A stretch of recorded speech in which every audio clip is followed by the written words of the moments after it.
Top quality और consistent performance के लिए सिर्फ सिल्वर पंप नाम याद रखना। મહિના બાદ સુનિતા વિલિયમ્સે જ્યારે ઘર વાપસી થઈ રહી છે, આખી પ્રક્રિયા અમે આપને વિસ્તારથી સમજાવી દઈએ। 9 મહિના અને 13 દિવસ બાદ સફળતાપૂર્વક પરત ફરશે અને આખી જે આ પ્રક્રિયા થવાની છે એ પણ અમે આપને વિસ્તારથી જણાવી દઈએ।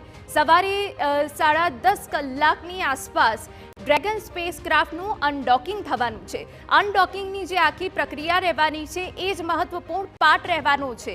આજે ભારત પરત લાવવા માટે આંતરરાષ્ટ્રીય સ્પેસ સ્ટેશનથી ડ્રેગન સ્પેસક્રાફ્ટ અલગ પડશે। જ્યારે ડ્રેગન સ્પેસક્રાફ્ટ અલગ પડશે ત્યારે તેની સ્પીડ ઉપર નિરીક્ષણ કરવામાં આવશે, તેની કામગીરીની નિરીક્ષણ કરવામાં આવશે। આવતીકાલે મધરાત્રે 2:41 કલાકે ડી ઓર્બિટ બંધ થશે, એટલે કે એન્જિનને ફાયર કરાશે। જ્યારે એન્જિનને ફાયર કરવામાં આવશે ત્યારે તેનું તાપમાન ખૂબ જ વધારે પડતું હશે।